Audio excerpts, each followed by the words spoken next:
profesionales, bienvenidos a los afiliados de CAICOP, la Cámara de Industria y Comercio de Cabimas, y a los afiliados de ASIL, la Cámara de Industriales de Lagunillas. Hoy tenemos un invitado especial.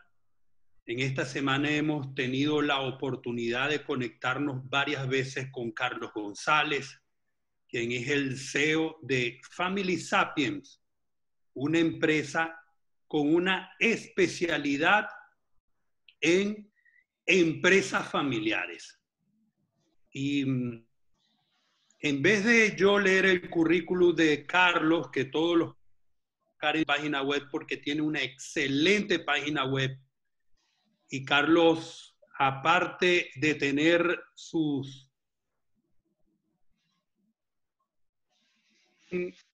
graduado en el IESA y en Harvard, así que ustedes por allí lo pueden mirar porque de verdad que tiene un excelente currículum. Pero más allá de eso, quiero manifestar la característica de él como una persona humilde, quiere dejar una huella, una semilla, que ha investigado el tema de las empresas familiares a fondo, se ha especializado. Y yo creo que en estos actuales momentos, tanto la especialización como las asociaciones son fundamentales para nuestra sobrevivencia. Tenemos empresas familiares de primera o de segunda generación y muchas veces no sabemos cómo plantear una estrategia para que se mantengan. Y bueno, qué mejor que Carlos que nos cuente todos sus estudios, sus análisis, sus estadísticas, sus impresiones, además de la calidad humana que ustedes van a percibir en él. De verdad, un honor para mí presentar a Carlos González, ya desde hoy, Carlos, amigo de esta alianza muy linda, tres cámaras del Estado Zulia, y estoy seguro que tanto hoy como las próximas veces, las personas van a recibir de ti el excelente mensaje que nos vas a dejar.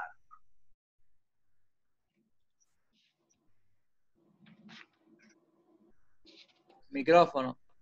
Micrófono, Carlos. Tienes el micrófono en silencio. Ok, ¿me pueden escuchar? Perfectamente. Perfectamente. Buenísimo. Bueno, antes que todo, gracias a Derio por permitirnos en Family Sapiens tener esa tribuna, una tribuna importantísima para poder llevar, como bien dijiste, nuestro mensaje de apoyo, de fomento y sobre todo que tenga una aplicabilidad de lo que nosotros vamos a decir sobre estrategia, en este caso para empresas familiares. Efectivamente, las empresas familiares son el corazón del tejido empresarial, no solo venezolano, latinoamericano y mundial. Estamos hablando de que la media en América Latina es que de cada 10 empresas, 8 son empresas familiares. Y en Venezuela, de acuerdo a las investigaciones más rigurosas y más recientes, del 2015, estamos hablando de que el 91.5% de las empresas venezolanas son familiares. Lo raro aquí es encontrar empresas que no lo sean. ¿Ves? Y tomando en cuenta esto, partiendo que la gran mayoría del tejido empresarial venezolano y latinoamericano son empresas familiares, nosotros nos hemos abocado a estudiar el fenómeno de la empresa familiar y a tratar de encontrar modelos que puedan seguir en su práctica diaria para vencer algo importantísimo que es una estadística de fracaso brutal. Para eso hemos traído esta presentación el día de hoy, hablando de estrategia específicamente. En este caso, les quiero hacer un pequeño introito antes de empezar a la presentación.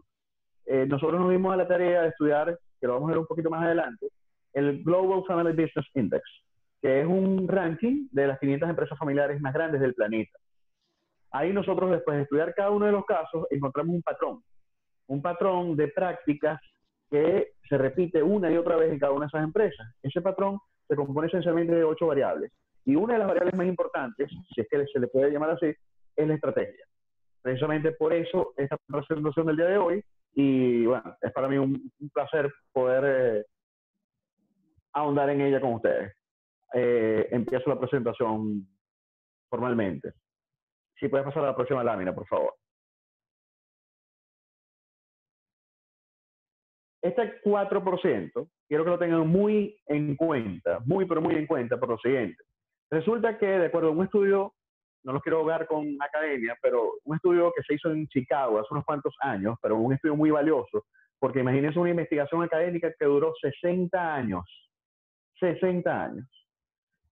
En esa investigación se dieron cuenta que apenas casi el 4% de cada 100 empresas familiares llega a la tercera generación. Esto, ahorita estamos todos espantados con el COVID y les aseguro que la tasa de mortalidad no es tan alta. La peste bubónica o la peste negra, como le llamaban en la Europa del medioevo, no se llevó tanta gente. Lo que ocurre prácticamente en el ámbito de la empresa familiar es una hecatombe, es un holocausto.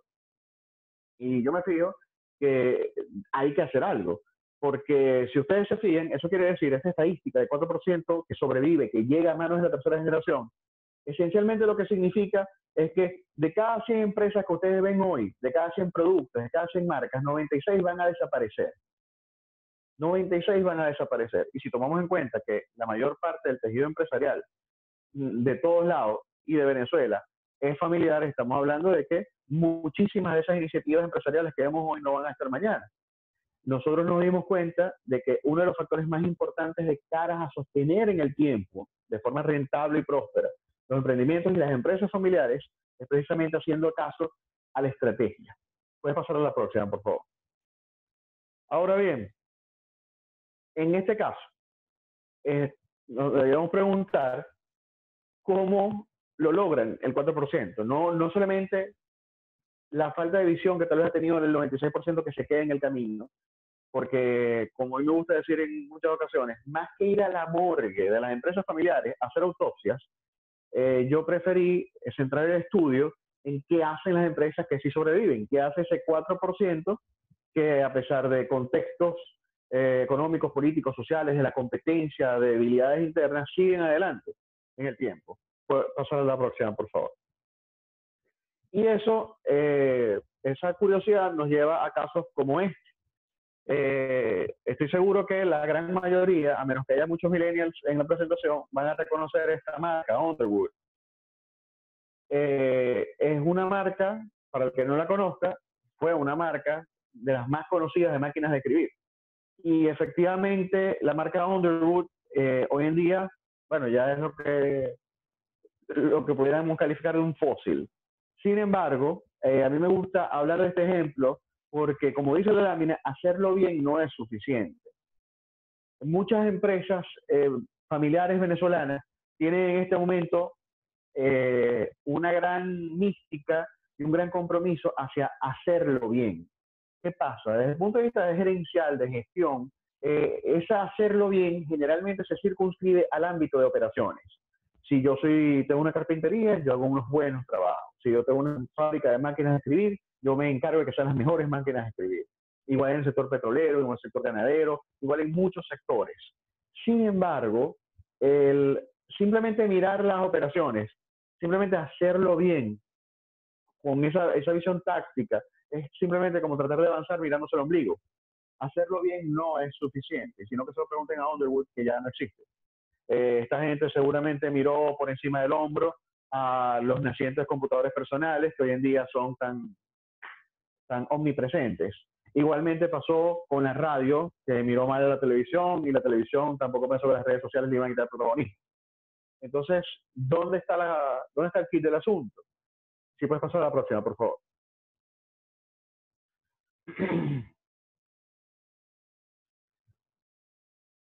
No, la próxima después de Underwood.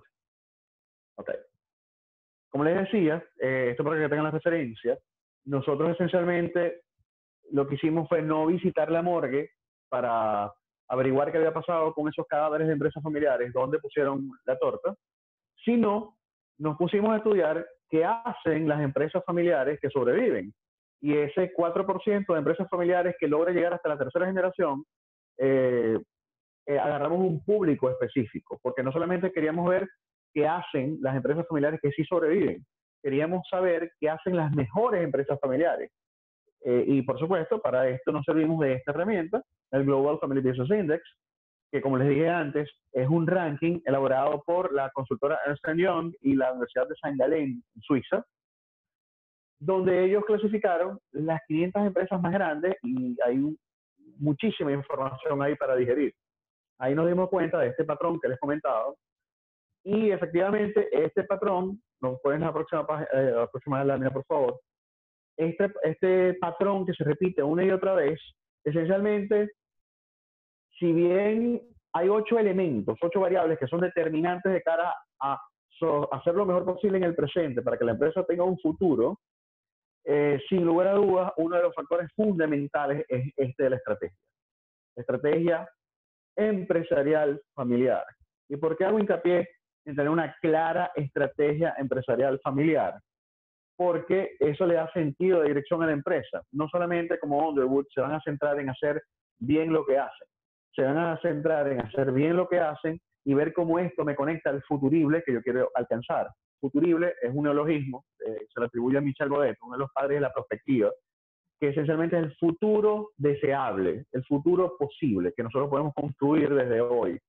La próxima lámina, por favor.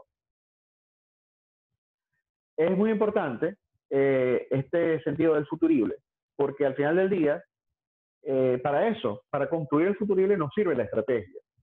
Y esto nos lleva a la pregunta, ¿qué es la estrategia? La estrategia no es sino un préstamo que hizo el mundo de los negocios al mundo militar. Seguramente han escuchado el tratado de la guerra de Karl von Clausewitz, el general prusiano, o el famosísimo Sun Tzu, que hay quien dice que no existió, otros dicen que existió, pero eso no es la discusión en este momento. Lo interesante es que la estrategia esencialmente nos ayuda a este objetivo, y es ganar la guerra. Y eso hay que tenerlo muy claro. La estrategia esencialmente es ese vehículo que nos permite llegar a donde nosotros queremos, que nos permite, en el caso de la empresa familiar, ganar la guerra. La empresa familiar, por supuesto, reviste una dicotomía importante. Para la próxima lámina, por favor. ¿Por qué una dicotomía importante? Porque no se trata solamente de números y cuánto queda al final del ejercicio fiscal, sino que se trata de poder tener esto de forma balanceada, equilibrada con la familia. En este caso, estamos hablando de no solamente administrar la cuenta corriente, sino administrar el cariño. Ahora bien, en este caso, tendríamos que preguntarnos si la estrategia es eso que nos permitiría ganar la guerra. ¿Qué sería ganar la guerra? Y aquí hay una respuesta muy adaptada a cada caso. Puedes pasarla, por favor. ¿Por qué? Porque cada empresa familiar es un universo en sí mismo, como con sus propias reglas físicas prácticamente. Y esto, por favor, si quiero que algo se lleven hoy, es esto. Ganar la guerra, gracias a la estrategia, es que significa cumplir la visión. Aquí viene el problema. La gran mayoría de las empresas venezolanas piensan que lo que se llama alineamientos estratégicos, misión, visión, valores, es paja. Y resulta que no lo es, que es algo muy importante. En muchas ocasiones, cuando las empresas, por cuestiones de calidad, que van a instalar un ISO o van a ser contratadas por una empresa que requiere ese tipo de cosas, se contrata un consultor, este consultor diseña la visión, la misión y los valores de la empresa, cuando en realidad es algo demasiado importante, los lineamientos estratégicos, para dejarlo en manos de cualquiera. Si bien puede hacerse de la mano de un consultor para poder hacer bien ese diseño de la visión, no es una tarea del consultor, es una tarea de la familia. Es una tarea de la familia decidir a dónde quiere ir. Es una tarea de la familia designar exactamente a dónde se quiere ir. ¿Por qué? Porque uno, si no, como decía Séneca, para un barco que no sabe a dónde va, cualquier puerto es bueno. Y resulta que no cualquier puerto es bueno. No cualquier mercado es el adecuado. No cualquier producto es el que va a dar la mayor rentabilidad. No cualquier modelo de gestión va a brindar la mayor felicidad posible al grupo familiar. ¿Ves? Porque les recuerdo que en el caso de las empresas familiares es muy importante, por ejemplo, el sentido de justicia, que en segunda generación los hermanos se sientan todos cuidados, protegidos y queridos de la misma manera. Y hay muchos aspectos que son del ámbito familiar que permea sin lugar a duda a la empresa, a la organización. Entonces, en resumidas cuentas, ¿qué significa ganar la guerra estratégicamente, pues cumplir la visión. La próxima, por favor. ¿Cómo construimos una visión? ¿Cómo ese destino estratégico al que queremos llegar? ¿Y por qué es esto importante? ¿Cómo la construimos? A mí me gusta en lo particular y os recomiendo, si lo pueden encontrar, búsquenlo por favor, cualquier escrito del profesor Julián Villalba Eliesa, extraordinario. Y aquí hay una regla que me gusta mucho de cómo construir la visión de la empresa, de cómo construir ese futurible al que queremos llevar la empresa familiar, que es que la visión debe ser, por un lado, memorable. Es decir, que esté no colgada en la entrada de la empresa, en un cuadro, sino que esté colgada aquí, la visión de la empresa, que la tengamos recordándola siempre. Les cuento una pequeña anécdota. Hace poco estoy sentado con unos clientes y ellos tenían efectivamente una matriz estratégica diseñada, una misión, una visión y unos valores. Cuando yo les pregunto, ¿ustedes sí tienen esto? Y me dicen sí. Y tienen su computadora abierta donde tienen la información. Yo vengo y tapo la pantalla y les digo, ok, díganme la visión. Y la visión, señores, es a dónde quiero estar yo de aquí a 20, 30, 50 años. Como por ejemplo lo hace la organización Cisneros. Adriana Cisneros, Adriana dijo en estos días que había hecho ya planificación de los próximos 50 años de la organización. Cuando yo le tapo la pantalla a estos clientes, ellos se ríen porque no se saben la visión de su empresa.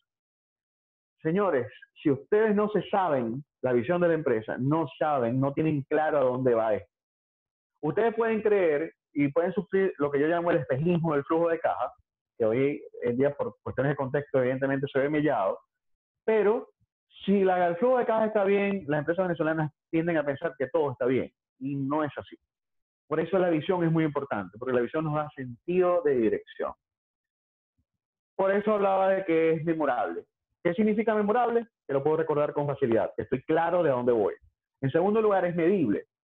Si la visión que yo tengo no tiene ningún tipo de indicador, no está atada a ningún tipo de indicador de gestión, imagínense que ustedes envíen a su hijo al colegio y a un colegio que no hace examen ni da boleta. ¿Cómo más o menos miden el progreso de la empresa si no tienen esto? ¿Cómo van a saber ustedes si el chamo está haciéndolo bien, está desempeñándose bien en sus tareas en el colegio?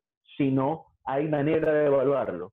Por eso es importante tener una visión memorable, que la recuerde, una visión medible. Y en último lugar, y no por esto menos importante, tiene que ser una visión verdaderamente motivadora. Si no me inspira, si no hace que yo me mueva, si no hace que yo me pare de un salto en las mañanas a hacerlo con gusto, y eso es importante destacarlo en las empresas familiares, ese no es mi lugar. Así de sencillo. Si yo tengo una misión que cumple las 3M de Villalba, que es memorable, que es medible y es motivadora, les aseguro que el sentido de dirección les va a precisamente a catalizar cualquier esfuerzo que hagan hoy en función de mañana. Paso a la próxima, por favor.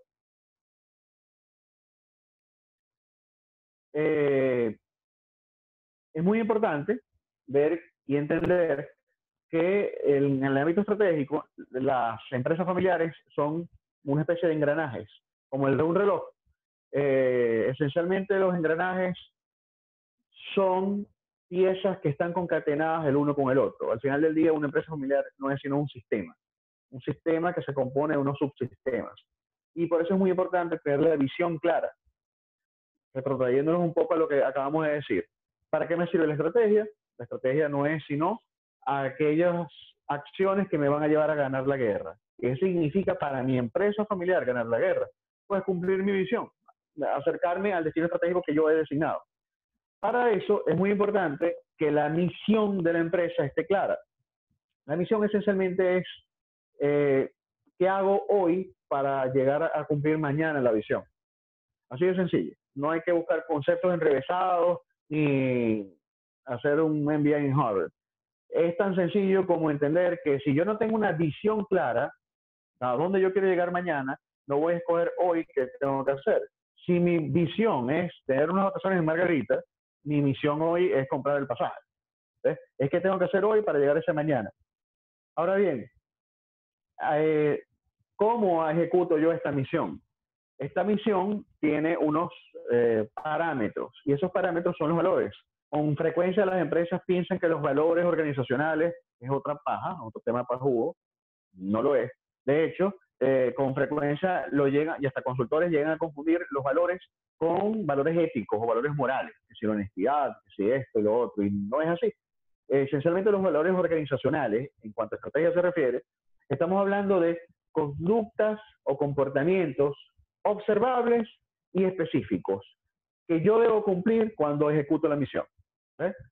Por ejemplo, si un valor es la excelencia y yo hago muebles, si yo hago muebles mal hechos, si no les pongo la pega suficiente, los tornillos suficientes, el material no es el mejor, evidentemente uno de mis valores no es la excelencia. ¿Ven? Al final del día, los valores son las pautas de cómo se debe comportar uno al ejecutar la misión. Y si yo hago bien mi misión, pues voy a llegar a cumplir la visión. Y lo otro es que esto es muy útil de cara a la parte esa de la visión de poder ser medible, están las metas.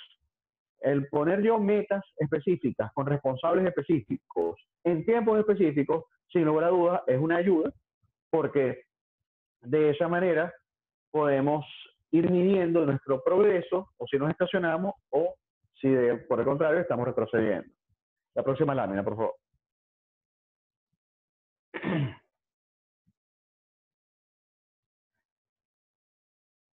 ¿Quién decide la estrategia de la empresa familiar? La próxima lámina. Esto es una pregunta muy interesante, porque al final del día, como decía H. Carr, cuando se estudia la historia, se tiene que estudiar al historiador.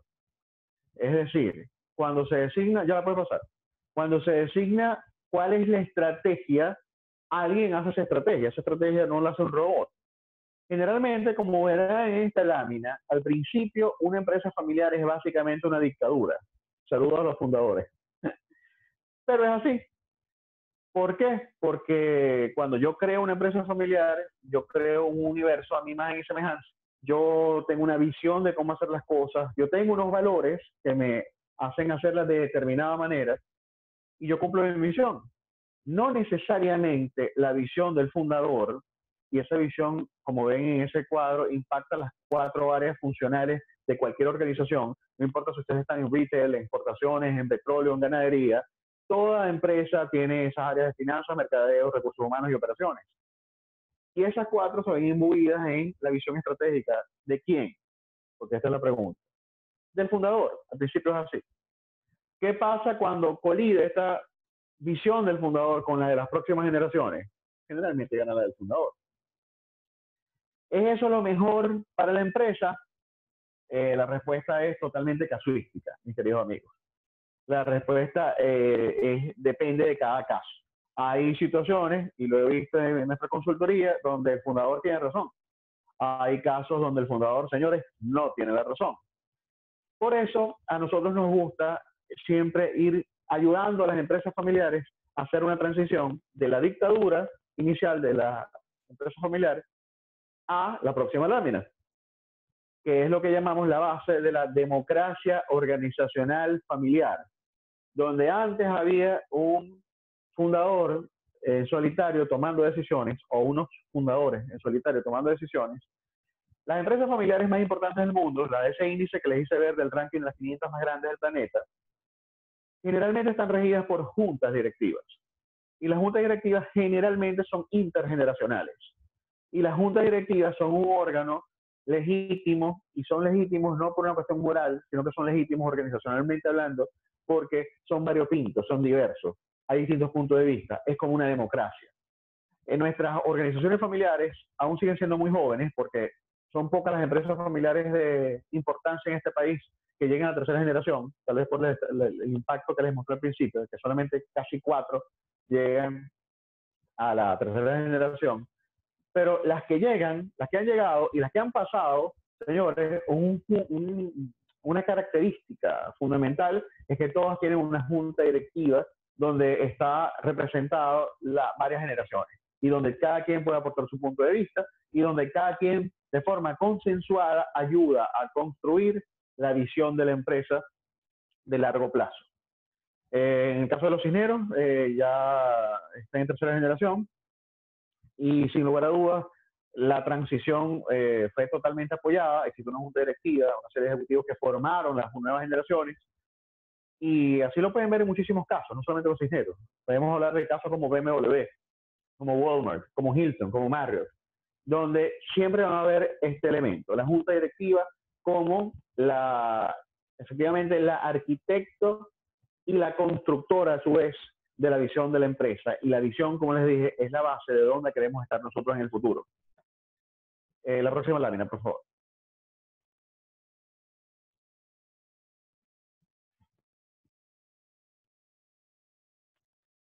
¿Dónde queremos estar en el futuro? No solamente es una pregunta abierta.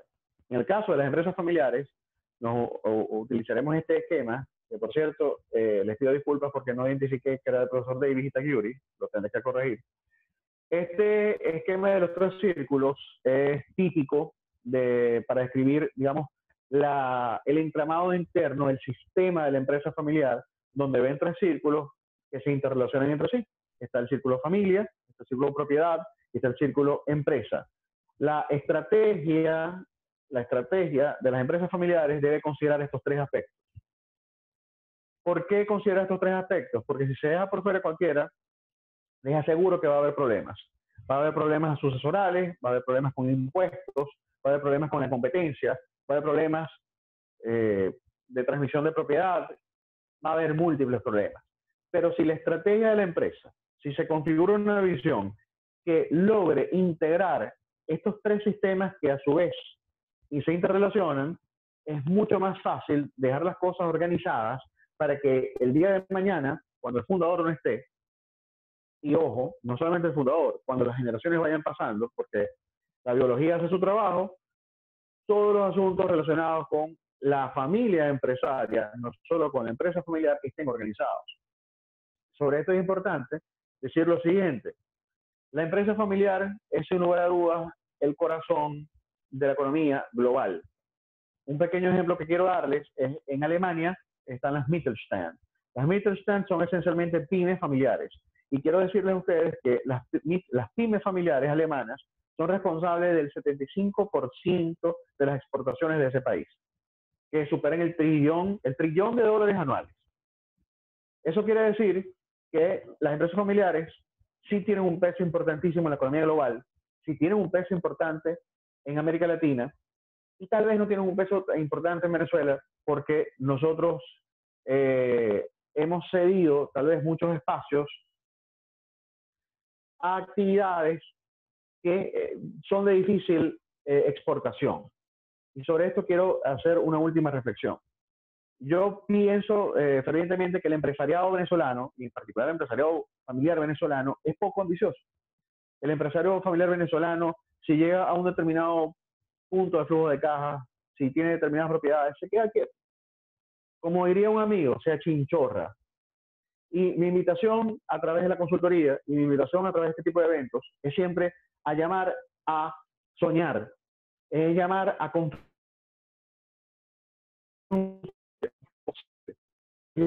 crear una visión ambiciosa en el empresariado venezolano, porque nosotros tenemos con qué, nosotros tenemos una miríada de productos y servicios interesantísimos que pueden ser exportables, pero que el empresario venezolano, el empresario familiar venezolano, generalmente ha sido muy doméstico, ha visto mucho el mercado interno. Si nosotros empezamos a ver oportunidades en los mercados externos, al menos en los mercados vecinos, no va a ser tan fácil al principio entrar si lo hacemos sin un planteamiento estratégico, pero si está dentro del ADN de la empresa, si está dentro de la visión de la empresa, el poder ser diversos en cuanto a mercados, en tener, y lo digo hasta con nuestro muy pequeño ejemplo, nosotros tenemos operaciones en Colombia, República Dominicana y Venezuela. En este momento, hace 5 años no, pero hoy nos interesa el tema de que, bueno, acaba de perder Danilo Medina en República Dominicana y ganó el licenciado Luis Abinader. Son temas que ahorita nos interesan. Otro tema que nos interesa ahorita es cómo está evolucionando el dólar frente al peso en Colombia. Son una serie de variables que cuando uno está en el juego internacional van a ser parte de la empresa. Y mi invitación es esa. Mi invitación es que en la medida de lo posible, y si la naturaleza económica de la empresa lo permite, en la visión, en el ADN de las empresas familiares venezolanas, de las pymes familiares venezolanas, siempre está el componente de poder participar en mercados internacionales. Eso va a ser una diversificación del riesgo importantísimo para cualquier organización y además va a ser una experiencia enriquecedora que va a dar pie a que mañana, quién sabe en cuántos años, podamos nosotros en Venezuela contar con varias transnacionales poderosas venezolanas. La próxima lámina, por favor. Así que, esencialmente, dicho esto, quiero decirles que haciendo juntas directivas, estas deben asentarse, trabajar sobre tres piezas fundamentales, tres pilares fundamentales. Uno es el consenso. Las decisiones dictatoriales al principio de la empresa familiar pueden ser lógicas, comprensibles, históricamente comprensibles. Sin embargo, con el paso del tiempo, las empresas familiares tienen que pasar de ser unas dictaduras a ser unas democracias. Y mientras más funcionales sean estas democracias, mientras más sepan construir el consenso, mejor les va a ir. En segundo lugar, la transparencia. Con frecuencia, sobre todo en el aspecto de las finanzas, no solamente en el aspecto de la estrategia, las empresas familiares son manejadas a lo pulpería, a lo pequeño kiosco. Y eso es algo que debe cambiar. Las finanzas personales deben ser organizadas a la par que las organizacionales. Es muy importante que esto se haga sobre el valor de la transparencia. Y esto está muy atado al último valor, que es la rendición de cuentas. Nosotros generalmente damos una especie de voto de confianza porque estamos en la misma familia. Pero, señores, cuando se llega a casos como, por ejemplo, Codorniu, es la empresa familiar más antigua de España, fundada en 1551, tiene 18 generaciones y hay 216 familiares accionistas, que es mi meta, que haya muchas empresas familiares, que muchas generaciones en Venezuela. Bueno, señores, 216 familiares accionistas, imagínense una asamblea de accionistas ahí. ¿Ustedes creen que ahí van a dar un cheque en blanco a cualquiera? No. Debe regirse por criterios de organización y gestión moderna. Y para eso la rendición de cuentas es fundamental. Así que las juntas directivas que creen esa visión deben funcionar con consenso, con transparencia y rendición de cuentas. Así que la otra lámina, así que no me resta sino preguntarles qué están esperando para hacer sus propias juntas directivas basadas en democracia organizacional familiar, en ese tipo de valores, y por supuesto hacer una visión que sea, como dice Villalba, memorable, que sea medible, pero sobre todo que sea motivadora. Muchísimas gracias.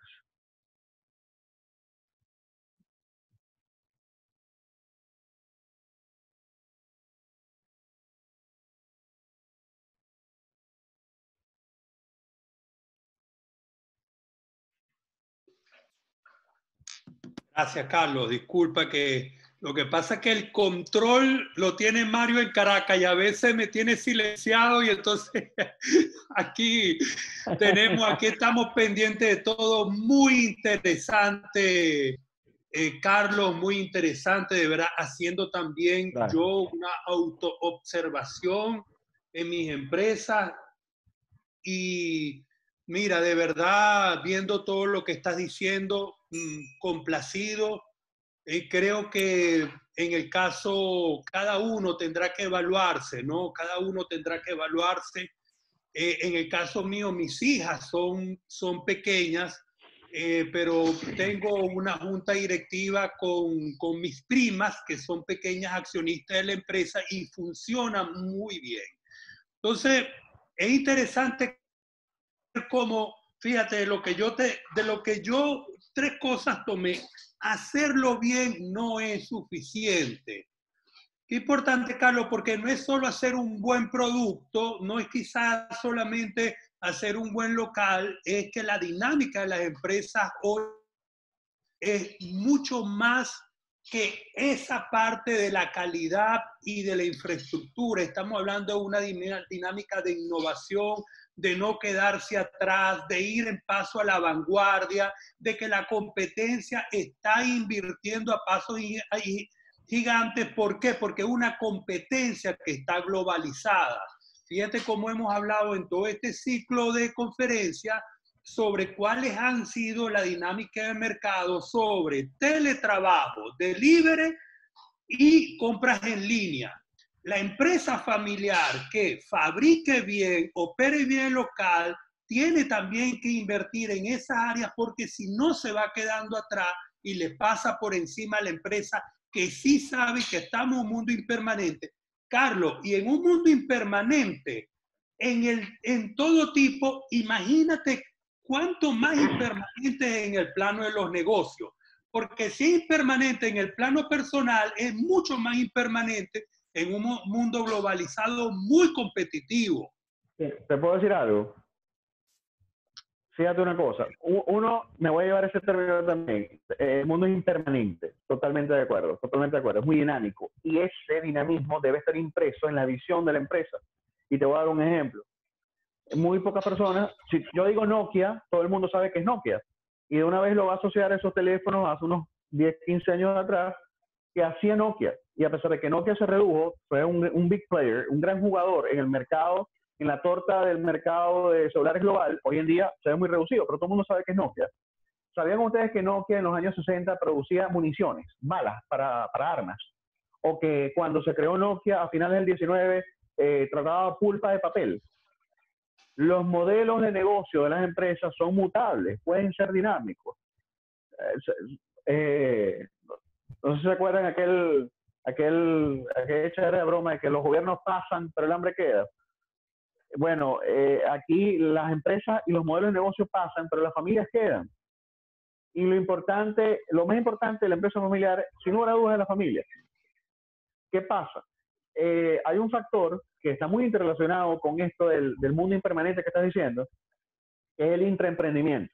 Y el intraemprendimiento es una de esas 8 variables que nosotros identificamos en las 500 empresas familiares más grandes del mundo. Y esencialmente el intraemprendimiento es permitir a las nuevas generaciones, o las generaciones que están ahorita, ser innovadores en cuanto a modelo de negocio, traer nuevas ideas y concretar nuevas ideas que hagan que la torta de los ingresos se pueda incrementar. Porque hay una cuestión importante. Si la biología hace su trabajo, el árbol genealógico va a crecer, va a haber más gente en la familia. Y, como yo siempre digo, el queso, si agarran un queso parmesano y lo rayan sobre una pasta, el queso no se va a hacer más grande. Igual es el patrimonio de la familia, a menos que nosotros nos hagamos productores de queso. Y la única manera de ser productores de queso es fomentando el intraemprendimiento. Emprendimientos que hagan, no sé, que se integre aguas arriba o abajo verticalmente de la empresa o que vaya a otros negocios. ¿Ves? Muy bien. Carlos, vicepresidente de Cavení, vicepresidente Asil Osvaldo, que ya te va a hacer la interacción de las preguntas y respuestas, y yo termino haciéndote mi pregunta con una anécdota. Hoy tuve una reunión de capacitación del personal, que nosotros lo hacemos semanalmente, y hoy entró una reunión, una persona de 5 años que está en la empresa, solamente que está en el sector de seguridad. Y siempre mi empresa está orientada al sector de ventas y administración. Entonces, esa persona que tenía del sector de seguridad pasa hoy a la capacitación porque tuvo un problema de comunicación con una parte del personal. Y cuando después de terminar la capacitación, ella me dice: señor Saverio, estoy agradecida por usted porque en 5 años que tengo en la empresa, primera vez que me invitan a una capacitación. Entonces, yo siempre he dicho que la responsabilidad es del liderazgo. En el caso de la empresa, la responsabilidad es del liderazgo. Y en ese momento me di cuenta que ella tenía un problema de comunicación, ¿verdad? Porque nosotros mismos en la empresa no la habíamos tomado en cuenta porque era de un área de seguridad que pensábamos que la capacitación no era importante. Ahora, en esa anécdota te voy a quedar con mi pregunta. Esta parte dictatorial que muy bien tú dices, pienso yo que su cabeza o su liderazgo o su base es el padre, el fundador de la empresa, incluso con los mismos hijos. O sea, hace que los hijos no se conecten a la empresa porque los padres no motivan, no los integran, no les enseñan, no están con ellos en el día a día, con esos valores, esa misión, esa visión. Vamos a decir, porque la visión al final es el enunciado de la empresa, Carlos. Es el enunciado, lo que dice Stephen Covey en su segundo hábito de las personas altamente eficientes, es su enunciado de victoria pública y privada hacia el mundo. Dice, ¿quién soy yo en el mundo? Entonces, por favor, y ya te dejo con Osvaldo y por favor la respuesta a mi pregunta. Gracias, Carlos. A ver, sin lugar a dudas, el destino de la empresa es responsabilidad del liderazgo. Al principio, sea el fundador o fundadora, porque fíjense que hay liderazgo sobrevenido, no sé si lo han probado, si no, pruébenla. Un champán francés que le dicen la viuda, que es el de Rock Chicot con Chardon. La viuda, ella quedó con el negocio y le fue muy bien. ¿Ves? Y en este caso no fue el fundador, sino fue la viuda del fundador que no sabía mucho del negocio y lo echó adelante. Igual pasó en el caso de Ferragamo. El iniciador, el fundador desapareció y quedó la viuda con los 5 hijos, que lo hicieron también, que en Harvard les dicen que funcionan como las 5 arterias del corazón, de unidas, de sinergia, de perfecto. Ahora, el liderazgo esencialmente es lo que nos va a acercar o alejar de una visión. ¿Ves? ¿Y qué pasa? Sí, en muchos casos la dictadura lo que hace es que con los nuevos liderazgos es como si le echara agua a ese fuego. ¿Ves? En muchas ocasiones van a ver, sobre todo cuando la vida del fundador es muy prolongada, y no me refiero a la vida física, sino a su presencia como líder omnímodo de una organización familiar, hace que liderazgos que pudieran haber surgido y haberse preparado antes para asumir ciertos roles no ocurra. Entonces, ¿qué pasa? Te puedo responder así. Eso es precisamente falta de estrategia. Porque si tú tienes una estrategia clara, es una estrategia donde sistémicamente abordas todos los aspectos de la empresa. Uno de los aspectos es la sucesión de la empresa. Si hoy en día se muere Felipe VI de España, te aseguro que nadie va a salir corriendo. Dios mío, ¿a quién le toca ahora el rey? Ser el rey. No, el proceso está totalmente delineado. Todo el mundo está claro de cómo va a ser. Las empresas familiares tienen mucho que aprender de las monarquías. Y eso es precisamente porque las monarquías son muy estratégicas. Saben qué van a hacer a largo plazo y cómo lo van a hacer. Muy bien, Carlos. Gracias de parte de Saverio, que seguramente la tiene ahí a flor de piel. Carlos, buenas tardes. De verdad que lo que más me gusta de la forma como tú haces tu presentación es lo conciso, lo directo. Es tanto así que uno queda como con ganas de seguir escuchando. Y bueno, pues la gente sencillamente en el ciclo de preguntas lo que se limitan es a decir excelente exposición, interesantísima, muy motivacional, excelente webinar, muy motivadora. Hay muchísimos comentarios, de hecho pocas preguntas, sin embargo pues sí las hay, las voy a comentar y así vas como quedando más condimento a este caldo. Hay uno que el señor Antonio Pitelli, gracias señor Antonio por estar presente, siempre aporta muchísimo a nuestros webinars. Te pregunta o te dice, ¿puedes comentar algo sobre la importancia del buen gobierno corporativo y el protocolo familiar? Bueno, empiezo con lo segundo y después con lo primero. Okay. Yo me he fijado que gran parte del gremio de la consultoría de la empresa familiar se han vuelto vendedores de protocolos. ¿Ves? El protocolo esencialmente es un documento donde se ponen reglas y normas de convivencia entre los sistemas familia, empresa y propiedad, lo que les mostraba ahí en el esquema de David Aguirre. ¿Qué pasa? En mi opinión, el protocolo es más o menos, vale más o menos lo que el papel toalé, si no se ve acompañado de una cultura que lo acompañe. Un ejemplo. Aquí en Venezuela, ustedes pueden ir a un lugar nocturno, bueno, ahorita no, pero normalmente, no sé, en Maracaibo, en Mi Vaquita, o si están en Caracas, bueno, no, ya no existe el Hamilton.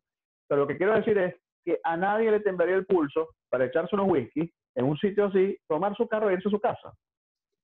Situación distinta ocurre si usted está en Miami, o en Virginia, o en California. ¿Por qué? Porque el contexto determina el comportamiento individual. Lo que llamamos libre albedrío, en cierta parte lo es, y en cierta parte es una derivación del sistema en el que se está. Entonces, ¿qué pasa? El protocolo de familia puede ser un documento que todos firmen, y esa es una ceremonia muy bonita y destapan un champán, pero si eso no se ve acompañado de un comportamiento, no vale nada. Los protocolos de familia, yo sinceramente no soy muy proclive en eso. Yo ahí soy como el salmón que voy en contra de la corriente. Más que un protocolo de familia, a mí me interesa construir una cultura, construir una serie de costumbres en la empresa familiar que de verdad sean útiles, ¿ves? Porque ustedes pueden poner, no sé, en su protocolo de familia, las próximas generaciones aquí se casan con capitulaciones. Ajá, y más o menos en este sistema, porque nosotros estamos en un sistema de derecho romano, igual que de México hacia abajo, salvo ciertas islitas del Caribe, ustedes no pueden obligar a las próximas generaciones a hacer capitulaciones matrimoniales. Cuestión que sí yo puedo hacer en otras jurisdicciones, pero aquí no se puede, ¿ves? Entonces, la pregunta sería, ¿qué tan útil es el protocolo en sociedades y culturas como las nuestras que son cero protocolares? Yo creo que no es mucho. Y no me crean a mí, pueden ver los estudios del profesor Josep Tapiz, que es uno de los grandes exponentes de consultoría de empresas familiares en España, y tiene extensos estudios sobre eso. Sobre buen gobierno corporativo. Ajá. Esencialmente, si yo diseñé una buena visión, el gobierno corporativo es como yo ejecuto mi misión. ¿Y cómo ejecuto la misión? Basado en unos valores. Pero, como les decía, si el chamo va a la clase y le hacen unos exámenes, yo tengo que estar constantemente midiendo eso.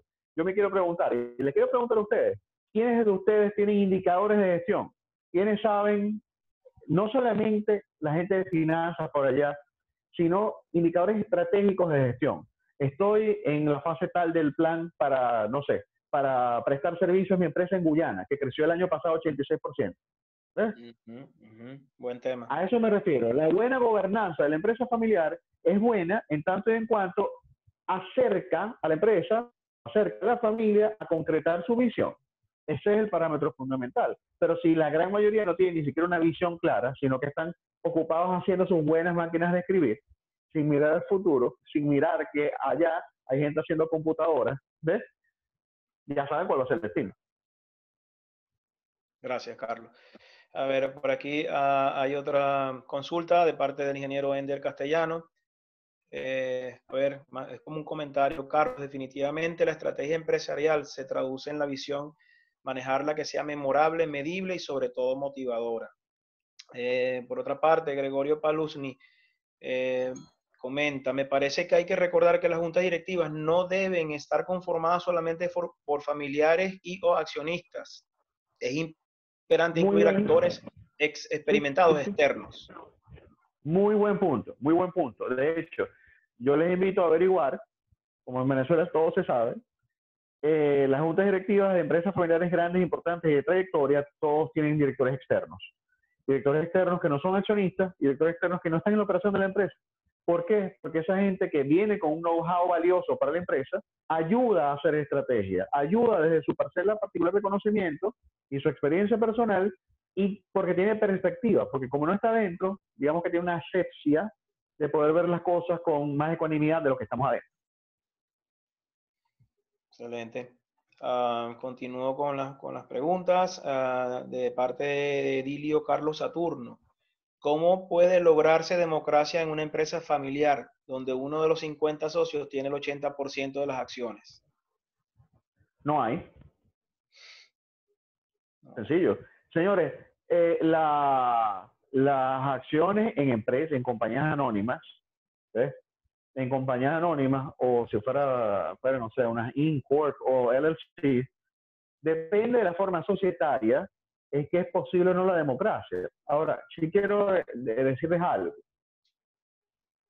Si el que tiene el 80% de las acciones de una empresa lo utiliza como un mazo para darle en la cabeza a los demás, esa empresa, mi recomendación es a los minoritarios que vendan y se vayan.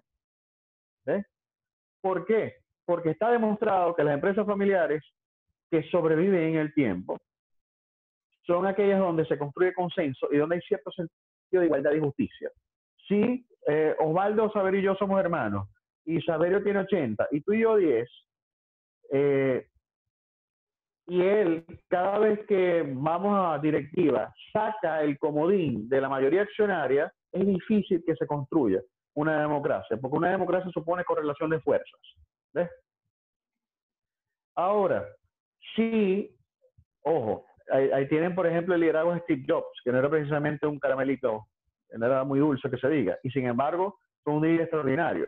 La pregunta sería, bueno, si mi líder de mi empresa familiar es un Steve Jobs, y estoy yo hablando aquí paja, y resulta que ustedes están en el Forbes 500, no, yo me callo. Ustedes cállense, se ven lindos, y al final del ejercicio fiscal agarren sus utilidades, porque lo está haciendo extraordinario. Pero sí les puedo decir de que, fíjense, ese mismo ejemplo, después de que Steve Jobs murió, la empresa tiene un CEO, también un excelente líder. Sin embargo, les invito a ver la estructura de gobierno de Apple y van a ver que es un board, que es una junta directiva.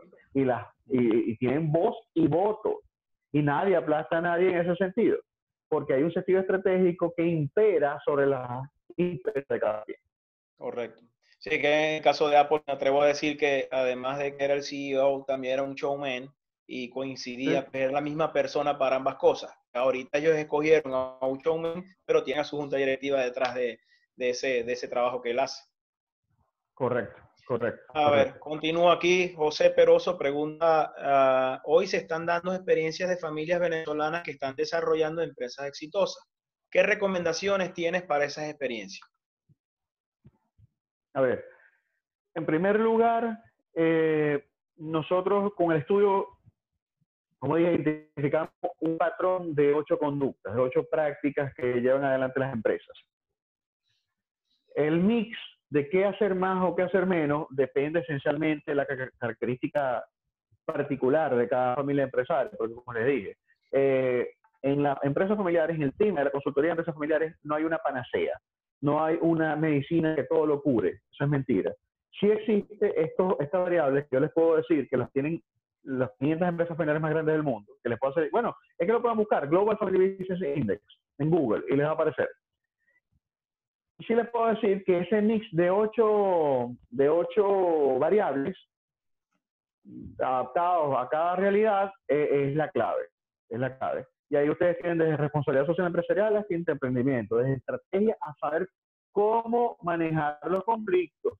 Porque les recuerdo que, bueno, no recuerdo, pero no lo había dicho, 7 de cada 10 empresas familiares desaparecen por conflictos intrafamiliares, mal gerenciados. ¿Ves? No es la competencia que los mata, no es el modelo de negocio, no es X, Y o Z. Son conflictos entre los familiares. Entonces, mientras ustedes aumenten el coeficiente de inteligencia social y de saber gerenciar los conflictos puertas adentro, mejor le va a ir a la empresa familiar. Excelente. Oye, le pido disculpas ahí, como que ha habido un problema en cuanto a los nombres. Hay comentarios que salen a nombre de otra persona y me es muy difícil ahorita aclarar de quién es quién, salvo algunas personas que sí lo han hecho. Me han llegado comentarios. Lo importante es que reciban respuestas de sus preguntas, ¿no? Si pueden y quieren, pueden renombrarse, que está habilitado la posibilidad de renombrarse. Y yo, mientras tanto, sigo con las preguntas y así, pues, le seguimos sacando provecho al tiempo. A ver, después de la pregunta de José, está, a ver, disculpen, es que no es tan fácil aquí el tema del chat. Un punto importante en las empresas familiares es la formación de la generación de relevo. El hijo del presidente no necesariamente es un buen gerente. Trabaja en una empresa familiar y eso ha sido un punto clave de su éxito. Mira el comentario de mi hermana Odilis Gómez allá. Ella está en Montreal.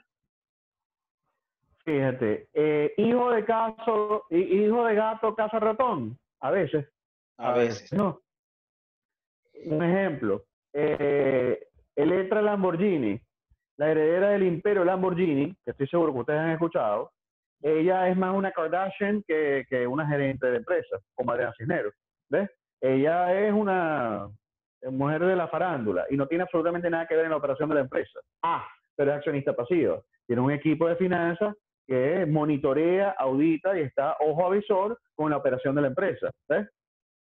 No necesariamente el empresario familiar tiene que estar en la operación. Lo que pasa es que, lo voy a decir así, las empresas familiares venezolanas en general son tan pequeñas que apenas tienen 1 generaciones, 3 echándole pichón, y eso hace que la estatura financiera de ellas en relación al Concierto Internacional de las Naciones siga siendo muy pequeño. Y eso hace que los empresarios venezolanos, empresarios familiares venezolanos, están en la operación. Cuando ustedes se van a empresas, no sé, francesas, japonesas, italianas, los Agnelli ustedes no los van a ver abriendo una Santa María, ¿entienden? ¿A qué me refiero? Nosotros aún estamos en esta etapa de superar que no, usted tiene que estar en la caja, como los portugueses. Es importante que pasen por la caja, estoy seguro. Y eso, yo soy muy proclive a la incorporación tempranísima de las nuevas generaciones en la empresa familiar. Y la incorporación temprana no es solamente meterlos en el negocio, es también que desarrollen una visión estratégica de aquí a 50 años de dónde queremos estar. Así es. Sabes que mientras hablas, pues uno se pone en sus zapatos y hay muchos casos que la generación de relevo ve que abuelos o padres han trabajado pero tan duro que de una vez ellos mismos se ponen con la actitud de decir yo no quiero pasar por lo mismo. Y quizás haya parte de eso. No sé que si tienes algún comentario al respecto. Te voy a decir algo, obviamente sin nombre, pero últimamente yo me he encontrado unas terceras generaciones de oro aquí en Venezuela. Qué bueno. Una tercera generación por definición, es más, voy un poquito más atrás. Hay un dicho español que dice padre bodeguero, hijo caballero, nieto pordiosero. Correcto, lamentablemente.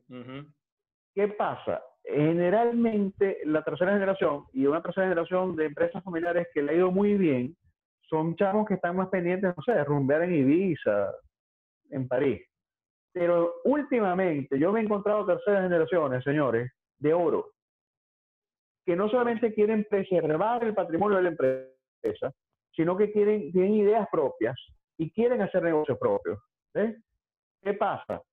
Eso tiene mucho que ver, porque a mí me llamó mucho la atención, muchísimo que ver con la parte familia. Generalmente el empresario familiar, como está totalmente sumergido en la operación, y generalmente el perfil del fundador son workaholics, son trabajólicos, son adictos al trabajo, dedican pocas horas a la familia.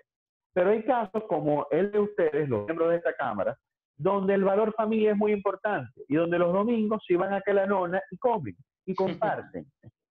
Y eso me llama mucho la atención porque efectivamente mientras más horas se pasen no solamente con el trabajo, sino con los hijos, con las nuevas generaciones, y no estoy hablando nada más del trabajo, sino compartiendo con ellos, escuchándoles, sabiendo cómo es el mundo, ¿ves? Vamos a poder integrar un mejor mapa. Recordemos que un mapa es una representación de un territorio, ¿ves? El mapa que tenía tal vez el nono hace 60 años, no, tal vez está desactualizado. Tal vez ese mapa donde decía que había un lago, ahorita hay una montaña. Pero las nuevas generaciones saben eso. ¿Y quién se beneficia de integrar esos mapas?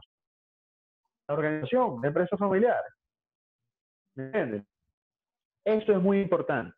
Muy, muy importante. Y las nuevas generaciones, señores, son producto directo de lo que ustedes han hecho. Y también de lo que ustedes no han hecho. Sin duda, así es. Entonces, por eso les decía que la estrategia tiene que contemplar no solo la organización. No me culpa, debe hacer un taco, como dicen en España.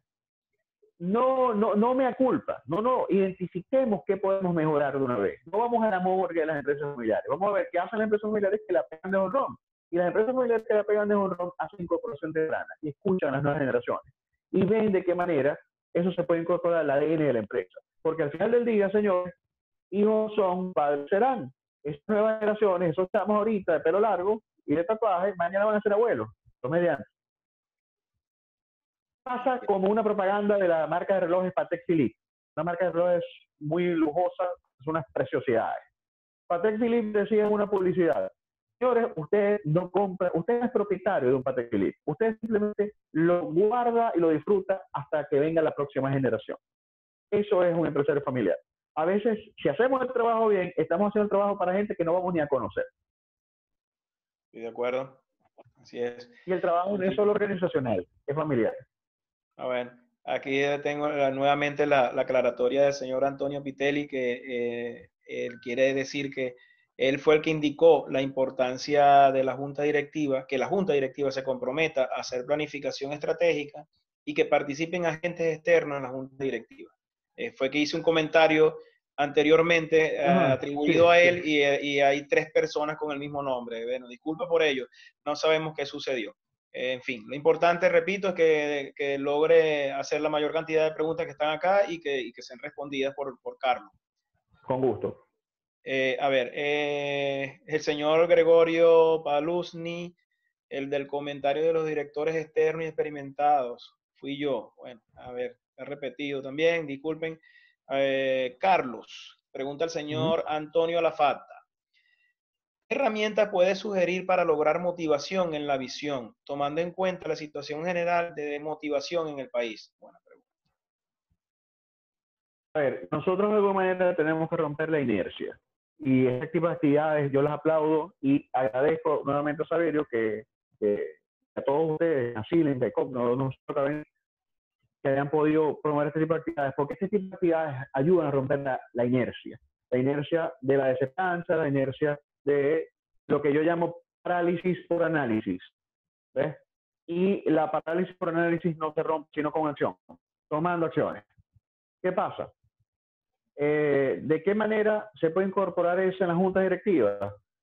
Lo principal sería preguntarse, y eso es un acto de introspección importantísimo, de autorreflexión, es las personas que están conformando una directiva, ¿están donde quieren estar? Porque si yo estoy haciendo lo que me apasiona, evidentemente eso se va a notar en mis resultados. Si yo estoy ahí por cumplir, que lo he visto, por cumplir porque papá me puso aquí, yo de verdad no quería, es más, yo no quería estudiar esto, yo quería estudiar otra cosa, pero papá me dijo, papá tal cosa. Señores, miren, esto es un ratico lo que vamos a estar aquí. Y este ratico hay que tratar de pasarlo lo menos posible. A todos se nos olvida con frecuencia, es normal, somos humanos, pero la empresa familiar no puede ser una jaula de oro. La empresa familiar tiene que ser un lugar donde esté el que quiera estar. Me refiero a la operación, porque el asunto de acción es otra cosa. Si somos hermanos, Saverio, Osvaldo y yo, y tenemos 33.33% cada uno, bueno, si yo estoy en los Roques, señores, a mí no me importa, a final de año me dan mis utilidades. Qué bueno que estén haciendo bien el trabajo. Pero, sí les quiero decir, la empresa familiar debe ser un ecosistema compuesto por personas que quieren estar ahí.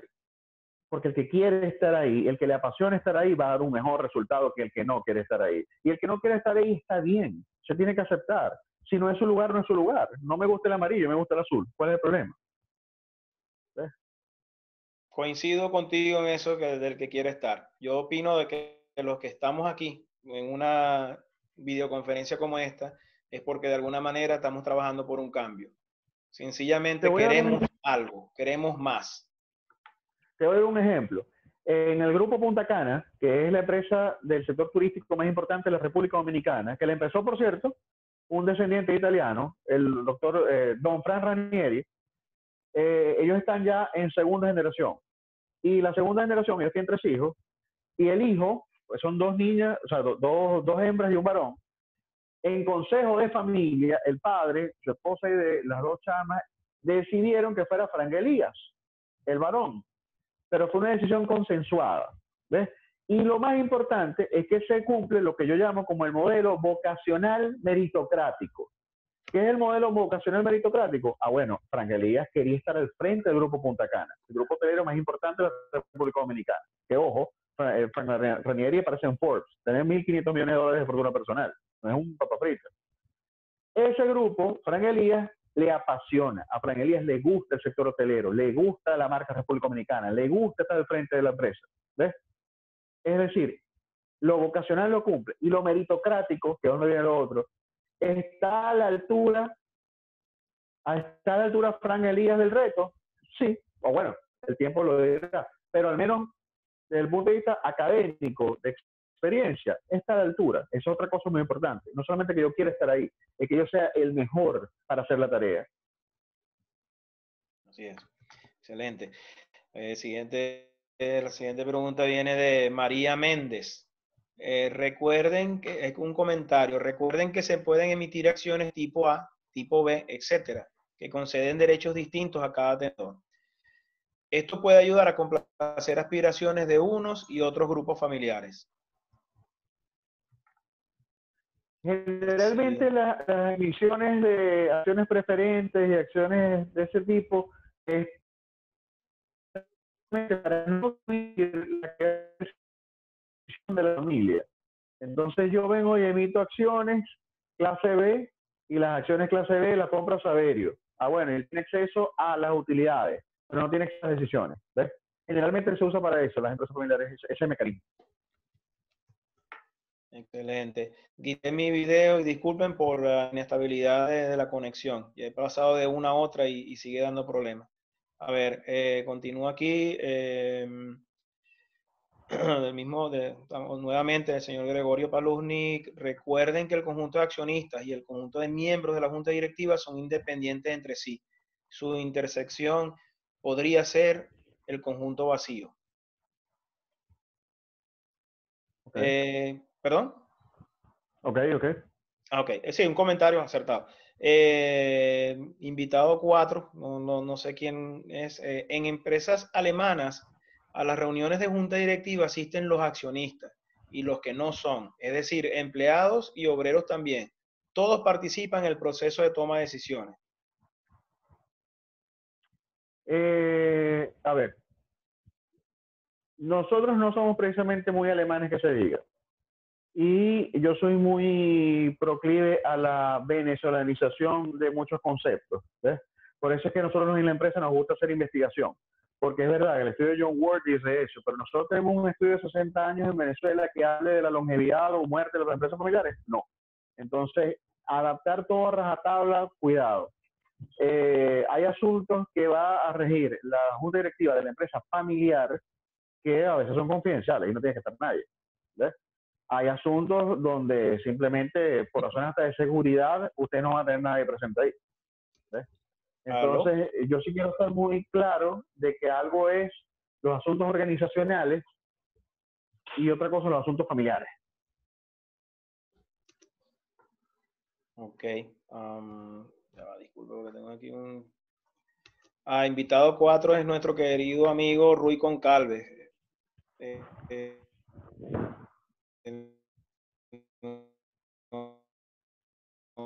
escucha, no escucho bien.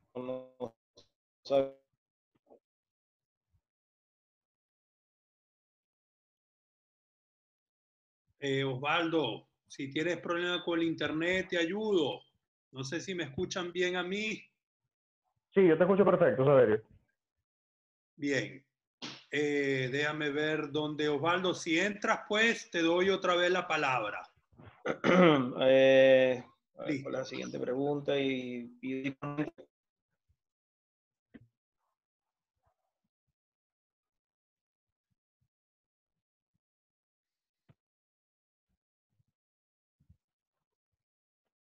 No sé si Osvaldo creo que perdió. Ok, ya me está haciendo señas Osvaldo. Sí, por favor, Saverio, porque es que esto está muy inestable. O sea, funciona bien un rato y otro no. Hay una pregunta por allí pendiente por responder. Y ahora como se me desconecté, perdí las preguntas, yo tengo un resumen aquí, por si acaso, en Word. Si quieres te lo reenvío. Sí, ok, si puedes por WhatsApp. Mientras tanto voy haciendo la pregunta a Carlos que creo que no se hizo. ¿Cuál es la diferencia entre asesor externo y director externo? ¿Qué recomiendas? La hace Antonio Pitelli. A ver, un director externo es un miembro de la junta directiva. ¿Ves? Eso quiere decir que cada vez que el miembro de la junta directiva externo, o sea, cada vez que la directiva se reúne, el externo acude. En general se le paga una dieta. ¿Ves? Hay personas que son directores externos, no sé, de Alfonso Rivas, de Polar, que son directores externos. ¿Ves? Eso quiere decir que solamente van a la directiva. Ahora bien, un asesor es una persona que puedes llamar cuando te dé la gana y puedes consultarle los asuntos de los que él es experto. Son dos cosas distintas. Ahora, ¿qué se usa? Yo he visto que se usan ambos, por supuesto. Bien, otra vez Antonio nos pregunta, ¿qué opinas de muchas empresas familiares en este momento de ventas por delivery o pick-up pueden seguir sobreviviendo y cómo convencerles de la necesidad de hacer planificaciones estratégicas? Bueno, en este momento hay una oportunidad brutal para los nuevos emprendimientos. ¿Por qué? Te voy a dar un ejemplo. Con este mundo del delivery, este mundo, porque ahorita que Venezuela se enteró que estábamos en la cuarta revolución industrial, pero si hace 2 años yo le decía a una empresa familiar, vamos a hacer consultoría en línea, me miraban como gallina que mira sal. Este está loco. Fíjense esto. Un restaurante muy famoso de la ciudad de Maracaibo, Da Vinci. Da Vinci es un restaurante muy bonito, que tiene una excelente infraestructura y toda esta cosa. Pero si yo hago pastichos o pasta en mi casa y lo vendo por delivery, ¿cuál es el lugar, el foro en el que estamos compitiendo? Los celulares. Y en pantalla nos vamos a ver casi igual. El hecho de que tú tengas invertido unos cuantos miles de dólares en infraestructura no importa, porque es casi irrelevante. Lo importante es, capaz y yo tengo unas mejores fotografías que tú, o un diseño de mi cuenta de Instagram más amigable y empiezo a vender más que ustedes. ¿Ves? En este momento está poniéndose la barra, igualándose a todo el mundo en este mundo digital. ¿Ves? Hay consultores que ahorita no están trabajando porque no manejan las tecnologías de la información. Y hay consultores que sí lo están haciendo porque sí están preparados para este mundo. ¿Qué tan burocrático tomar decisiones ahí? Las pymes, sin lugar a dudas, son más versátiles y tienen menos probabilidad de morir ante los cambios. Sí, su liderazgo va a identificar las oportunidades que vayan abriéndose en el mercado, ¿ves? Y sepan capitalizar. Oye, voy a intervenir aquí, si me están escuchando. Sí. Hay una pregunta de Mario Petralia, que es nuestro asesor de informática de Cavenida en Caracas, y tiene su inquietud en saber cuáles son las empresas familiares más exitosas de Venezuela y las primeras del mundo. Bueno, en relación a las del mundo, está el ranking este que les dije de Global Family Business Index, que lo hace la Universidad Suiza de San Galén con Ernst & Young. Ahí está publicada una lista donde aparece las fechas de fundación, cuánto facturan anualmente, cuántos empleados tienen, a qué se dedican, cuál es la familia propietaria, ese tipo de cosas. Ahora, en relación a las empresas venezolanas, les recuerdo que, como dije al principio, prácticamente el 91% de las empresas de este país son familiares. Eso quiere decir que lo raro es encontrar empresas que no lo sean. ¿Cuáles son las más exitosas? Eso depende del parámetro. ¿Cuáles son las que más facturan? Es una cosa. ¿Y cuáles son las más exitosas? Es otra cosa.